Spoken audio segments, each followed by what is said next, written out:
Hello and welcome back to the Blackstone Solicitors YouTube channel, your go-to source for straight-talking legal advice in the world of property and construction. Today we're unpicking something that's small in size but massive in importance, the completion of work certificate. It's that one sheet of paper that says, "You're done." But what does it actually mean? And what are the legal risks if you get it wrong? Let's dive in. In simple terms, a completion of work certificate, sometimes called a practical completion certificate, is issued at the end of a construction project to confirm that the works have been substantially completed. It doesn't mean every last screw is in place, but it does mean the project is usable, functional, and, for all practical purposes, complete. It might sound like a formality, but honestly, this certificate triggers big legal and financial consequences.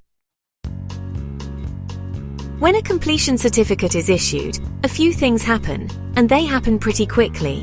1. The client takes possession of the building. 2. The contractor's liability for delay, like liquidated damages, usually stops.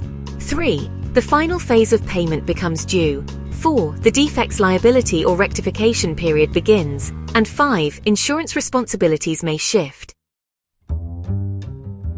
So, in legal terms, it's not just a piece of paper, it's a trigger point for rights, responsibilities, and yes, potential disputes. The certificate is usually issued by the contract administrator, often an architect, quantity surveyor, or project manager, depending on what the contract says. They assess whether the works meet the standard of practical completion, a term that's been tested in court more times than we can count. And no, there's no exact legal definition for practical completion, but courts generally agree that it means the work is finished enough for its intended use, even if minor defects still exist. So, what can go wrong? 1. Certificates issued too early, leading to disputes over quality. 2. Refusals to issue certificates delaying payments unfairly. 3. Misunderstandings over what's substantially complete. And 4. Insurance lapses during handover. These issues can easily spiral into legal battles between clients, contractors, and consultants, especially when there's money on the line. At Blackstone Solicitors, we work with developers, contractors, and property owners across England to make sure completion is handled properly and legally. We review contracts, we advise on disputes, and when needed, we step in to resolve issues around delayed handovers, withheld certificates, or claims for defective works.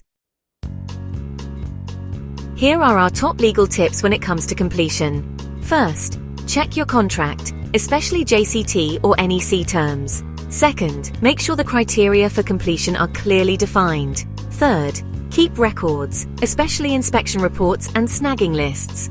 Fourth, don't rush. Issuing a certificate too soon can lead to major liability. And fifth, get legal advice if you're unsure. In short, the completion of work certificate marks the finish line, but how you cross it can really make or break a project. If you're approaching completion, or caught in a dispute over certificates, payments, or snagging, speak to the experts. At Blackstone Solicitors, we're here to guide you through it with clear advice, a commercial focus, and proven results. Thanks for watching. If you found this video helpful, give it a like, subscribe to our channel, and hit the bell for more legal insights.